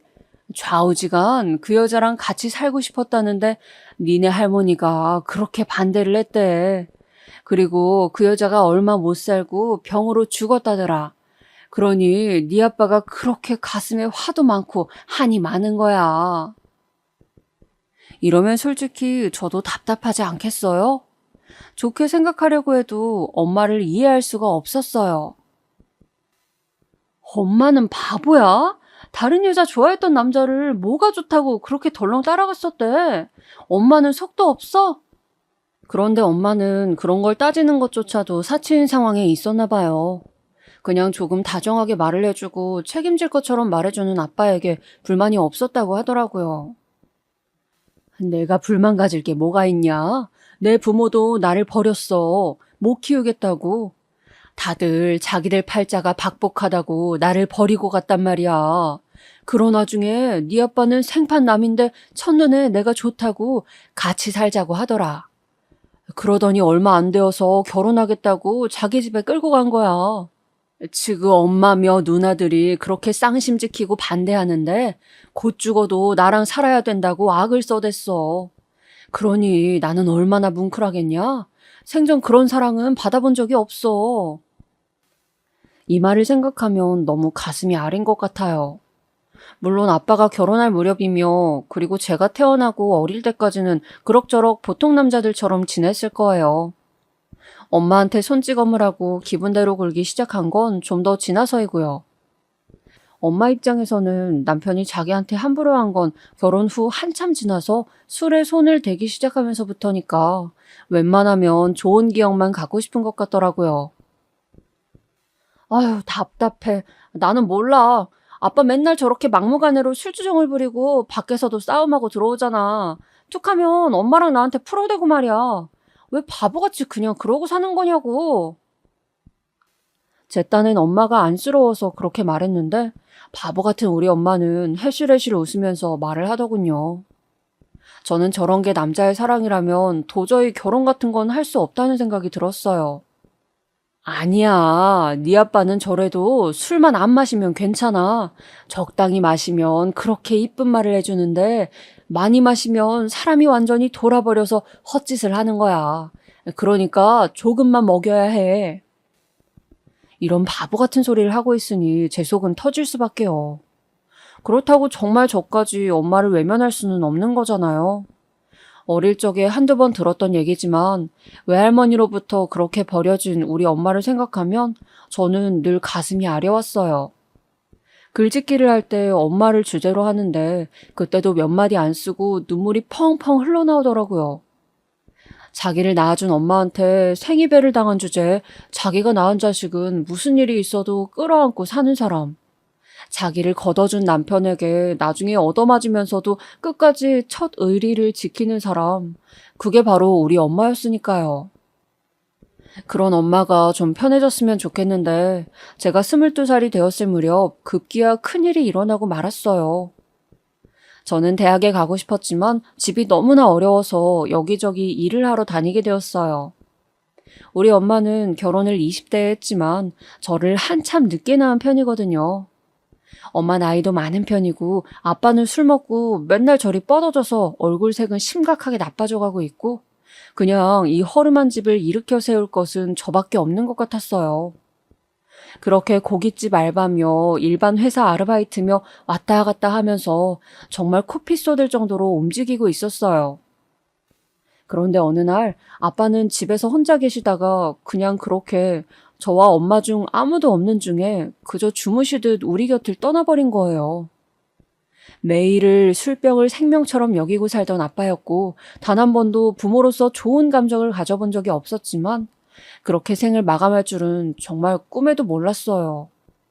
너무 어이가 없고 황망한 기분으로 급히 장례를 치르게 되었고 아무것도 할 줄 모르는 저를 대신하여 제가 알바하는 곳 두 군데의 어른들이 와주셔서 이래저래 알려주시기도 하고 정말 이때 가족보다 남들이 더 저를 살뜰하게 챙겨주더군요. 우리 엄마는 그 와중에 엄청 충격을 받았던 것 같아요. 아빠가 돌아가셨다고 저에게 전화로 알려온 것이 엄마였지만 장례를 치르고 한동안 엄마는 일을 나갈 수가 없었답니다. 엄마 괜찮아? 오늘은 좀 일어날 수 있겠어? 이제 그만 기운 좀 차려야지. 언제까지 그러고 있을 거야, 엄마. 이렇게 아무리 말을 걸어도 엄마는 우울해하면서 일어나질 못했어요. 하지만 며칠 안가 더 충격적인 소식을 듣게 되었으니 가뜩이나 살기 바쁘고 험난해 죽겠는데 아빠는 우리 앞으로 빚을 남겨두고 간 거예요. 저도 이때 뭘 몰랐던지라 일정 기간 안에 상속 포기를 하면 빚이 저에게 안 온다는 사실도 알지 못했어요. 우울해하는 엄마를 보며 저까지 처져 있다 보니 집안으로 날아드는 고지서들을 제대로 들여다볼 틈도 없었고요. 나중에 알게 된 빚은 대체 아빠는 어디서 그런 돈을 쓰고 다닌 건지 아무리 좋게 보려고 해도 최소 노름 정도는 했어야 가능하겠더라고요. 빚도 안 들어오는 그 허름한 집에서 세 식구가 살고 있고 둘은 벌고 있는데 안 벌고 맨날 술만 먹고 있는 한 명이 혼자 진 빚만 1억이에요. 믿어지시나요? 이 사실을 알고 엄마는 뒤늦게 정신을 차리셨답니다. 내가 더 이상 이러고 앉아있을 수가 없어. 너한테까지 그 빚을 물려줄 수가 없다. 엄마는 이때 그 어느 때보다 절망스러워 보였고 늙음하게 자기를 괴롭히긴 했지만 그래도 최초의 가족이었던 아빠에 대해 조금은 자각이 되신 것 같아요. 좋은 점으로 억지로 기억하려고 했지만 결국 가는 날 무렵에 아주 거대한 포탄을 우리에게 던지고 간 셈이니까요. 우리 할머니네 식구들, 그러니까 엄마에게 있어 시댁 식구인 할머니며 고모들은 이 사실을 알고도 조금도 도와주지 않았어요. 오죽하면 제가 답답해서 사정을 하는데도 들어주지 않으시더군요. 그중 둘째 고모가 얼마나 말을 얼처겁게 했는지 몰라요. 얘, 니네 아빠랑 우리랑 연락 끊고 산 게 벌써 10년이야. 니네 할머니 아들 어떻게 사는지도 모르고 살았어. 니네 엄마도 양심이 있으면 며느리가 돼갖고 먼저 연락이라도 하고 찾아뵈고 했었어야지. 지금 이렇게 죽고 난 다음에 빚이 얼마 있더라 같이 갚아달라 하면 너 같으면 얼씨구나 갚아줄 생각이 나겠어? 니네들끼리 꽁냥꽁냥 살면서 생긴 빚 아니야? 그거 어디 콩고물 우리한테 조금이라도 줬어?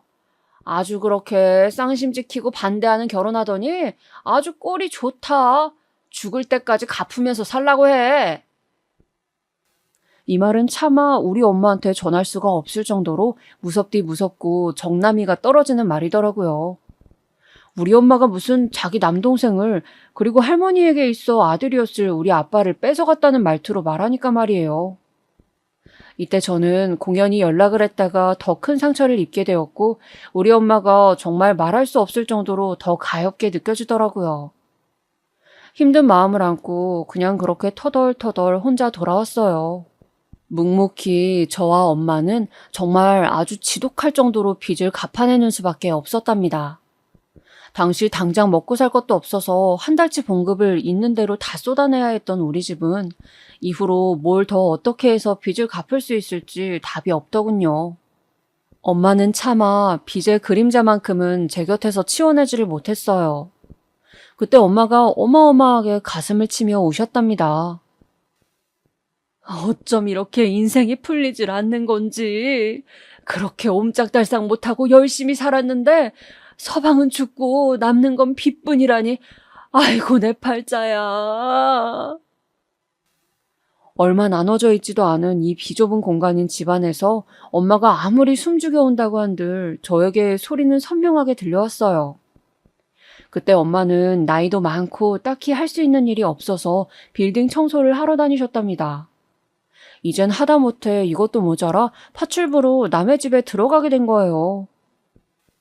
엄마, 몸도 힘든데 어떻게 그렇게 일하려고 해? 집안일만 해주면 되는 거야? 허리가 아파서 툭하면 파스를 달고 사는 엄마가 남의 집에 들어가서 상주하며 일을 한다니 정말 막막하게 느껴졌었어요. 아이고, 요즘 파출부 일 다 편하게 한다고 하더라. 그 집에서 재워주기도 하고 먹여주기도 하잖아. 내 손으로 요리도 하긴 하지만 그래도 괜찮아. 반찬 좀 남으면 집에 갖고 올게. 너는 걱정할 거 하나도 없어. 엄마는 끝내 이렇게 억지로 스스로를 다독이면서 파출부 일을 하러 다녔어요.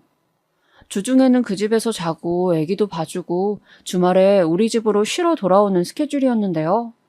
당시 불안했던 제 예상이 그대로 맞아떨어지더라고요. 한창 결혼해서 아기를 낳은 새댁집에 엄마가 들어가게 되었는데 그 집 친정엄마라는 사람이 그렇게 우리 엄마를 무시해댔어요. 여기저기 끌고 다니면서 심부름도 시키고 백화점에 가서 쇼핑한 것도 다 엄마가 들고 다니게 하고 말이에요. 왜 엄마가 강남백화점까지 다녀왔어? 엄마는 그 집에서 그냥 청소해주고 밥해주고 애기 봐주는 조건으로 들어간 거잖아. 왜 그 집 아줌마가 데리고 다닌다고 다 끌려다니냐고. 아이고, 힘들 것 하나도 없어. 가면 나도 백화점 밥도 얻어먹고 사모님이 차로 태워다주고 또 데려다주잖아. 나도 그 짝공기도 맡아보고 좋아. 괜찮다니까. 저만 이렇게 답답해하면서 뭐가 싫다 좋다 소리를 하는 것 같아서 참았는데 어느 날 한번 마주한 그 집 사모님이란 작자는 진짜 별로더라고요. 저를 아주 거만하게 내려다보더니 제가 있는 앞에서 우리 엄마를 함부로 대하는 거 있죠? 아, 우리 이모님 딸이에요? 이렇게 어린 딸이 있는 줄 몰랐네. 이제 한 30은 된 건가? 시집 얼른 보내야지. 언제까지 데리고 있으려고요. 아, 맞다. 이모님, 이것 좀 꺼내줘봐요. 제가 너무 무르게 생각한 건진 모르겠지만 그래도 자기가 돈 주고 쓰는 사람의 가족이랑 마주친 건데 그 앞에서 너무 엄마를 부려먹더라고요.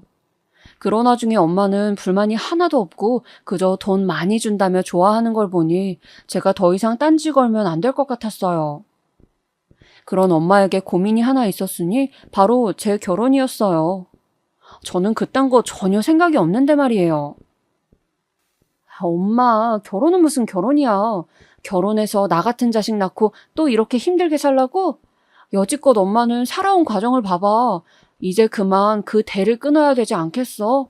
또 엄마 같은 인생을 사는 딸, 아니면 나같이 이제 이 신세대에 맞게 빚에 치여서 사는 딸, 또 새롭게 고생하는 애를 낳을 텐데 뭐하러 그렇게 사냐고. 그런 얘기 아예 하지 마. 하지만 엄마는 대학도 제대로 못 다니고 취업도 변변치 않게 못하고 이 나이에 알바만 떠돌고 있는 제 입장은 생각도 안 하는 것 같았어요. 사실 저도 중간에 마음에 들어했던 남자가 있긴 했지만 그 사람은 정말 제가 조금도 안중에 없더라고요. 나름 저도 눈이 있다 보니 외모가 훤칠하고 깨끗해 보이는 청년을 한 명 마음에 두게 되었는데 전혀 저랑 다른 선상에 있는 웬 여자애랑 덜컥 연애를 해버렸어요. 그래서 마음이 떠있는 사이 참 아이러니하고 괘씸하게도 말이에요. 연애를 하던 와중에 이 청년이 저에게 말을 걸어오지 뭐예요. 저 예전부터 누나가 너무 편하게 느껴지더라고요. 제가 지금 유진이랑 만나는 건 아시죠?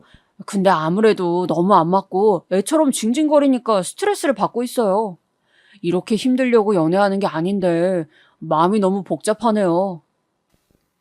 그러니까 요는 여자애랑 만나고 있지만 마음이 어려우니 종종 저에게 상담을 해도 되겠냐고 하더군요. 저도 하도 연애 경험이 없다 보니 처음엔 멍청하게도 그냥 그렇구나 하고 말았어요. 그런데 나중에 다른 친구가 듣더니 기겁을 하는 거예요.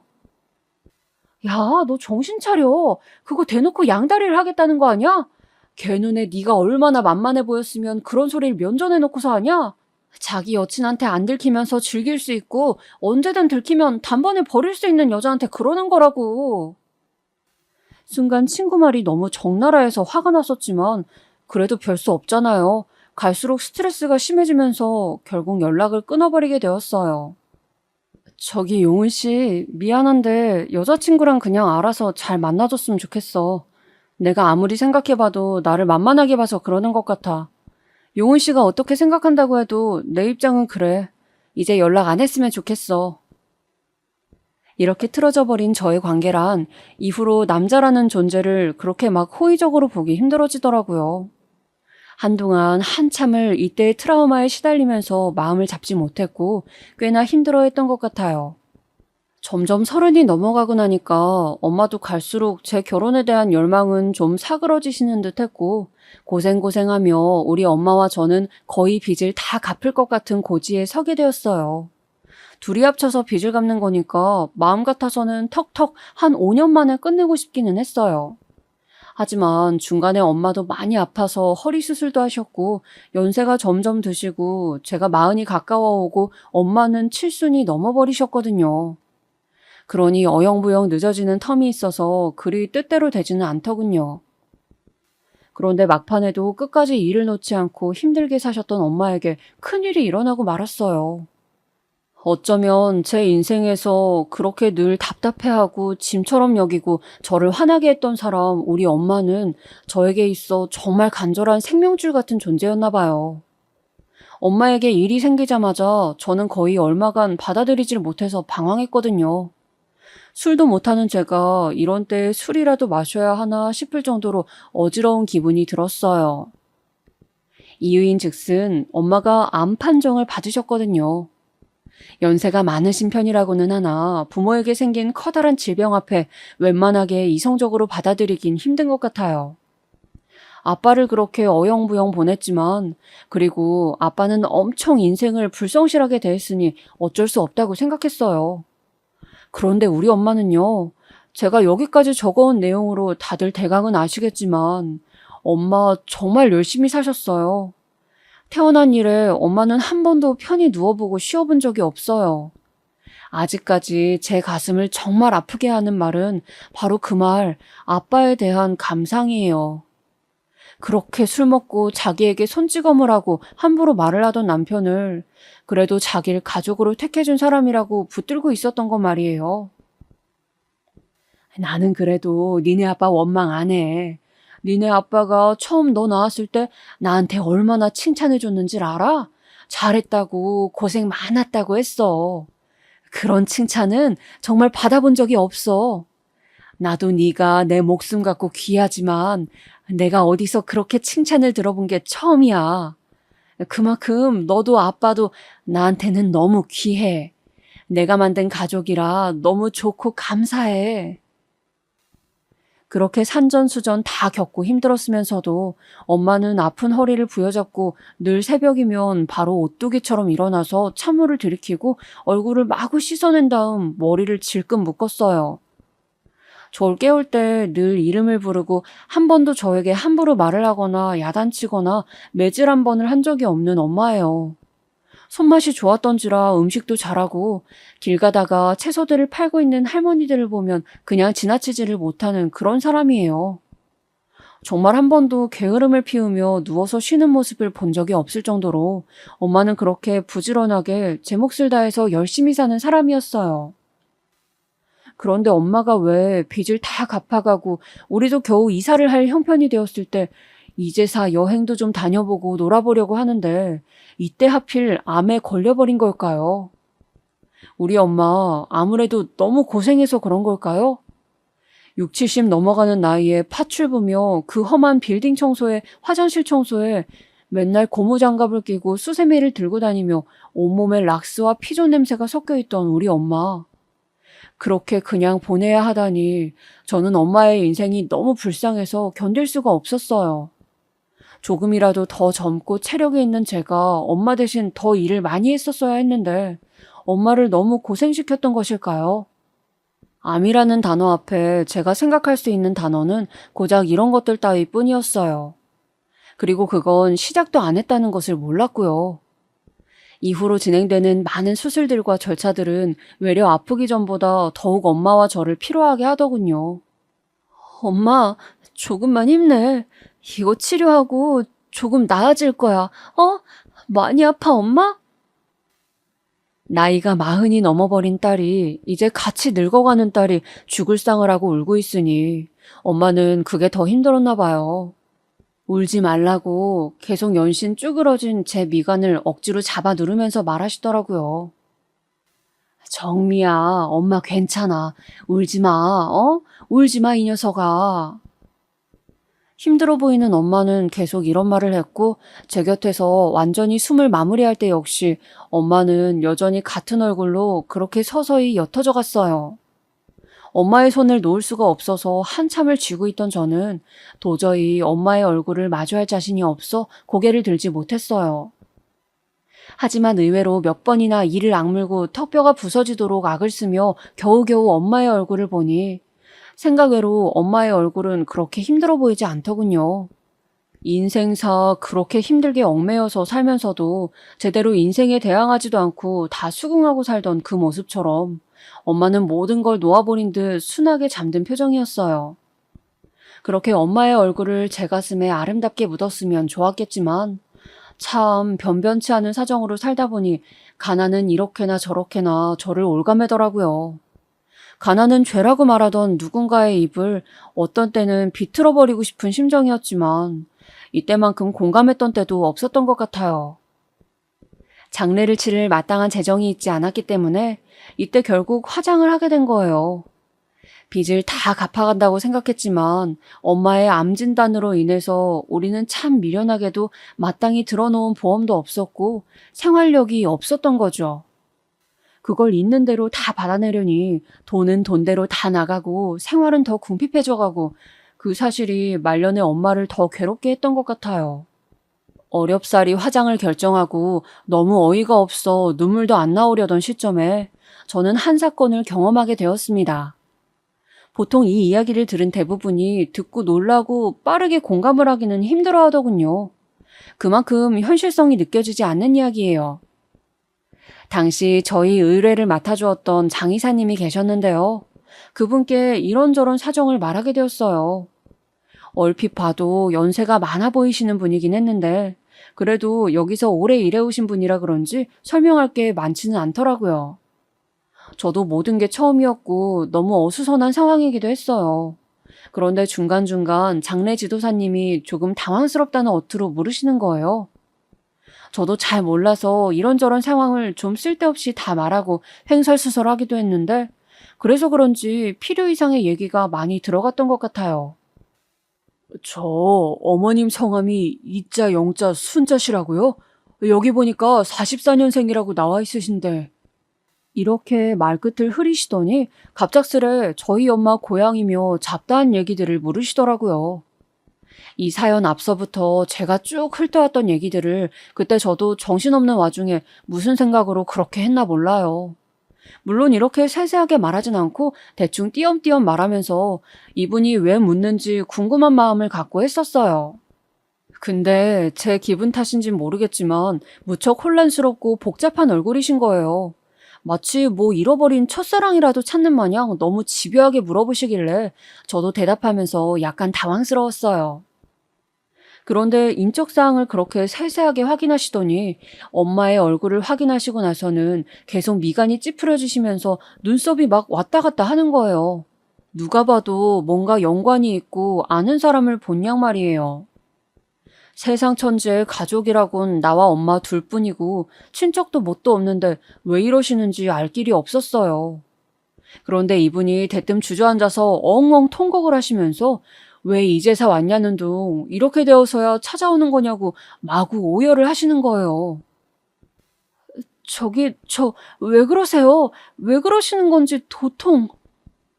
가뜩이나 혼란한 와중에 겨우 눈물이 멎은 상태로 버티고 있는 저에게 왜 이러는지 속이 터질 것 같았어요. 그렇게 극한 울음을 터뜨리며 주변 동료인 듯한 분들이 들어오는데도 진정이 안 되시더니 이윽고는 믿을 수 없는 말을 하시는 거예요. 누님, 누님, 누님. 이 말을 듣고 도저히 멀쩡하게 서 있을 수가 없어 저도 모르게 장 이사님 얼굴을 연신 쳐다보게 되었어요. 네? 누님이요? 그날 처음 마주한 어르신께서 온 얼굴을 부여잡고 통곡을 하면서 누님 소리를 하시니 놀랄 수밖에 없었어요. 진정이 안 되어서 계속 그렇게 눈물을 터뜨리시는 것을 몇 분쯤 지켜보고 있자니 조금 시간이 지나 그제서 저에게 사정을 얘기해 주시는데요. 저는 정말 꿈에도 몰랐어요. 아니 어쩌면 엄마가 슬쩍 훑고 지나간 옛날 얘기 중에서 한 번쯤은 생각했을 법도 한데 저와 엄마의 삶이 너무 피로하고 지쳐 있어서 자각을 못했던 걸까요? 저는 어머님 이영수님의 동생입니다. 이민철이에요. 나 우리 어머니 김옥자예요. 어머님은 44년생 가평에서 태어났죠? 저는 50년생이고 저도 가평에서 태어났어요. 우리 어머니가 누님이 하나 있다고 했어요. 계속 말을 했어요. 보고 싶다고 죽기까지 눈을 못 감으셨어요. 이후로 벌어진 일은 너무 저에게 받아들이기 버거운 이야기뿐이었어요. 다른 데도 아닌 우리 엄마의 지루하고 고루한 투병 끝에 이어진 장례 앞에 그것도 병원 장례식에서 이런저런 사정을 이제서 말해오는 분이 우리를 담당한 장의사님이라니. 이건 억지로 만들어내려고 해도 도통 만들어내기 힘든 일이 아니던가요? 서로 간에 감정적으로 안정이 되질 않고 도통 이야기가 통하지 않아서 얼마간은 이 상황에 퍼즐을 맞춰보는 데에만도 시간이 걸릴 지경이었어요. 급격하게 전개되어지는 장례 앞에 저에게 있어 존재를 알 수 없었던 외삼촌이었던 이 장의사님은 엄마의 장례를 모두 책임지고 맡아서 처리를 해주셨습니다. 달랑 가족이 혼자인 저고 나이만 이만큼 먹고 부모의 사망 앞에 여전히 어린애나 다름없이 헤매던 저 대신 외삼촌은 하나하나 일들을 처리해 주시고 상황들을 도와주셨어요. 저나 엄마나 친지가 워낙 없다 보니 조문객도 많지 않았지만 엄마를 보내는 장소에서 저는 그 누구보다 엄마에 대한 이야기를 많이 나눌 수 있는 사람을 얻게 되었어요. 어렵사리 외삼촌이라는 명칭으로 불러보게 된 저희 외삼촌은 내내 우시면서 엄마에 대한 이야기를 물어보셨고 자꾸 계속 듣고만 싶어 하셨어요. 나중에 대략적인 사정을 들어보니 할머니와 외삼촌은 아주 먼 옛날 우리 엄마를 국밥집에 두고 간 뒤 먼 시골로 가서 살았다고 하시더군요. 그런데 할머니는 병환이 깊어져서 그렇게 오래 사시지는 못하셨다고 해요. 외삼촌이 중학생쯤 되었을 때 할머니는 병으로 돌아가시게 되었고 그때 누나인 우리 엄마 얘기를 하시면서 눈을 제대로 못 감으셨다고 하시더군요. 아무리 살기 어려웠다지만 두고 온 누님이 계속 생각나셨던 거야. 나도 그때는 어려서 어찌어찌 누님을 찾아볼 생각을 못했어요. 나도 인생이 쉽지 않아서 바쁘게 살아오고 결혼도 하고 처자식 먹여 살린다고 힘들게 살았지. 그런데 이렇게 이 나이가 되어서 누님을 알게 될 줄이야. 외삼촌은 이때 생전 처음으로 마주한 조카인 저와 말을 이어가는 게 어색하셨던지 계속 반말과 반존댓말을 섞어가시면서 말씀을 하셨어요. 그렇게 장례를 치르고 엄마를 보내드리고 난 뒤에 외삼촌은 저희 집에서 40분 정도 되는 거리에 살고 계시다는 것을 알게 되었어요. 그러면서 조카인 저에게 조금은 도움을 주고 싶다며 본인도 넉넉한 것은 아니지만 꼭 얼마를 보태주겠다고 일정한 금액을 보태주셨어요. 아마도 엄마가 평생을 빚 갚느라 힘들게 살았고 말년에 암으로 고생하며 역시 경제적으로 너무 어려웠다는 것을 듣고 그러신 것 같아요. 그러고 보니 어느덧 이게 벌써 몇 년 전의 일이 되었네요. 당시엔 순식간에 고아가 되어버린 느낌이 들어 가슴이 답답하고 힘들었는데 이렇게 갑작스럽게 찾아온 외삼촌의 존재는 여전히 몇 년째 새삼스럽게 느껴져요. 연락을 자주 할 때에는 한 달에 한 번 정도, 그리고 1년에 한 번 추석 때에는 꼭 외삼촌 댁에 찾아가서 뵙고 있어요. 엄마랑도 명절을 그리 보내지 못했던 것 같은데 아주 잠깐이지만 가서 인사를 드리고 송편이나 반찬 같은 것들을 얻어오고 있네요. 외삼촌은 아직도 조금 어색하신지 저를 이름으로 부르시진 않아요. 늘 이름을 생략하고 뒷말만 하시는데 저는 그 멋쩍은 말투에 늘 크게 위안을 받는 것 같아요. 저기, 엄마가 안 계셔도 하늘 아래에는 삼촌도 있으니까 걱정하지 말고 살아라. 언제든 힘든 거 있으면 얘기하고, 알았지? 사실 엄마가 살아계실 때, 아니, 암으로 투병하실 때만이라도 마주했으면 얼마나 좋았을까 생각이 들어요. 왜 이 생각이 안 들었겠어요? 그래도 이제는 이쯤 되니 시간이 좀 지나고 나니 그냥 세상살이 상황이 일어나는 대로 받아들이게 되는 것 같아요. 엄마는 어땠을까? 이 땅 아래 나를 혼자 두고 가면서 엄마 마음은 어땠을까 싶지만 마지막 엄마의 얼굴은 아주 편안했어요. 그 하나에, 그리고 암만 생각해도 실감이 나지 않는 그 순간에 외삼촌을 만나 뵙게 된 것으로 저는 삶에 큰 위안을 가지려고 해요. 저야 늘 지질이 복도 없는 집안이라고 늘상 원망하며 살아왔지만 당사자인 엄마는 아주 편안한 얼굴로 마무리를 지었어요. 저도 그렇게 편안한 얼굴로 문을 닫을 날을 생각해보며 엄마의 에너지를 그대로 이어서 살아보려고 합니다. 들어주셔서 감사합니다.